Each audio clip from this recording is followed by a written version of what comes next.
तो आखिरकार वो वक्त आ ही गया जिसका सबको बेहद इंतजार था। जीनत के सब्र का फल उसे मिलने वाला है और अब उसके तमाम मुजरिम अपने अंजाम को पहुंचने वाले हैं। मुल्क साहब जीनत और नीलम को अपने घर बुलाते हैं और उनसे पूछते हैं, आप मुझे बताएं कि वो असलम जैसा 2 नंबर इंसान आप लोगों को क्यों तंग कर रहा है और क्यों है, आप पर इतने संगीन इल्जामात लगा रहा है। इस पर जीनत जवाब देती है, मुल्क साहब, अब मैं आपको सब कुछ सच सच बता दूंगी क्योंकि मैं बहुत ज्यादा तंग आ चुकी हूं। हम इज्जतदार और शरीफ लोग हैं। आप मेरे शोहर जुबीर को जानते हैं। वो एक नेक और शरीफ इंसान था, मगर फिर उसने दूसरी शादी कर ली और अपनी नई बीवी के कहने पर मुझे घर से निकाल दिया। हालांकि मेरा कोई कसूर नहीं था। मेरी बेटी सबा अस्पताल में थी और मुझे पैसों की सख्त जरूरत थी। ऐसे में उसलम ने मुझे 2.5 लाख रुपए उधार दिए और मुझसे एक कागज पर दस्तखत करवाए कि मैं 2 साल के अंदर ये रकम वापस कर दूंगी।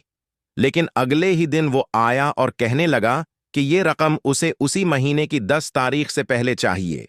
ये सुनकर मुल्क साहब को शदीद गुस्सा आता है और वो कहते हैं, जीनत बहन, आप बिल्कुल फिक्र न करें।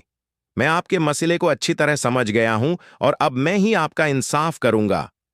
मुल्क साहब अपने गार्ड्स को हुक्म देते हैं कि वो फौरन उस जगह जाएं जहां उसलम मौजूद है।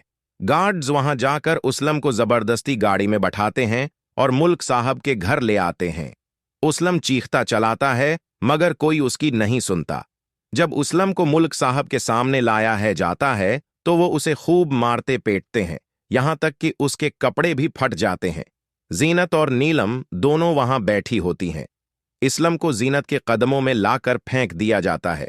जीनत उसे देखकर हैरान रह जाती है कि यही वो शख्स है जिसने उसके साथ इतना जुल्म किया और आज वो उसके कदमों में गिरकर मुआफी मांग रहा है। मुल्क साहब इसलम से कहते हैं, जब तक ये ख्वातीन तुम्हें मुआफ नहीं करते, मैं भी तुम्हें मुआफ नहीं करूंगा। तुम कैसे मोहल्लेदार हो? तुम मोहल्ले की शरीफ औरतों को बदनाम करते हो और मेरे पास आकर पाकीज़गी की कस्में खाते हो। तुम तो कहते थे कि ये औरतें मोहल्ले का नाम खराब कर रही हैं, जबकि असल में तो तुम ही मोहल्ले पर दाग हो बन गए हो। इधर दूसरी तरफ जबीर को होश आ जाता है। सितारा ने उसे ऐसा जहर दिया होता है जिससे उसकी बिनाई चली गई है। जब उसकी माँ और बहनें अस्पताल हो जाती हैं, पहुंचती हैं तो डॉक्टर बताते हैं कि उसे जहर दिया गया है और जहर की शिद्दत ऐसी है कि अक्सर मरीज बिनाई से महरूम हो जाते हैं। जुबीर की माँ और बहनें रोती हैं। जुबीर की छोटी बहन सिदरा तो अस्पताल आती ही नहीं, वो अपनी तलाक के गम में डूबी हुई है। यही सिदरा जो दूसरों के घर बर्बाद करती थी, आज खुद तन्हा हो चुकी है। बहन और भाभी का घर उसने बर्बाद किया था, आज खुद उसके पास कोई नहीं जो उसका दुख बांटे। जब जबीर होश में आता है तो चीखने लगता है, उम्मा, मुझे कुछ भी है नजर नहीं आ रहा, सब धंधला धंधला है। उसकी माँ रोते हुए कहती है, बेटा, तुम बिल्कुल ठीक हो जाओगे, बस वक्ती असर है। जुबीर पूछता है, उम्मा, सितारा कहाँ है? इस पर उसकी माँ गुस्से से कहती है, उस कमीनी का नाम भी मत लो, वो जहांगीर के साथ भाग गई है तुम्हें जहर देकर। जबीर हक्का बका रह जाता है।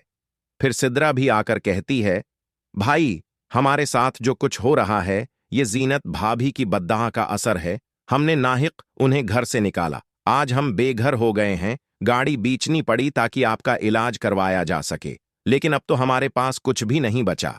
जुबीर रोने लगता है और कहता है, मेरी किस्मत ही खराब थी। मैंने एक वफादार बीवी को छोड़कर एक लालची औरत से शादी की। जीनत तो मुझसे कभी बदतमीजी नहीं करती थी, मेरी हर बात मानती थी, मेरी माँ और बहन की भी खिदमत करती थी। जुबीर रोते हुए कहता है, मुझे उससे मुआफी मांगनी चाहिए। मैंने उसे थप्पड़ मारा, झूठी कहा, बदकिरदार कहा और घर से निकाल दिया। आज मेरे पास न आंखें हैं, न बीवी, न पैसे, न सेहत, कुछ भी नहीं। इधर दूसरी तरफ सतारा भी अपने अंजाम को पहुंचने वाली है, क्योंकि जहांगीर वो सारा सोना, पैसे और बेग लेकर उसे धोखा देकर भाग गया है। सतारा उससे कहती है, जबीर अब कभी नहीं आएगा, मैं उसे जहर दे चुकी हूं, वो अब मर खप गया होगा।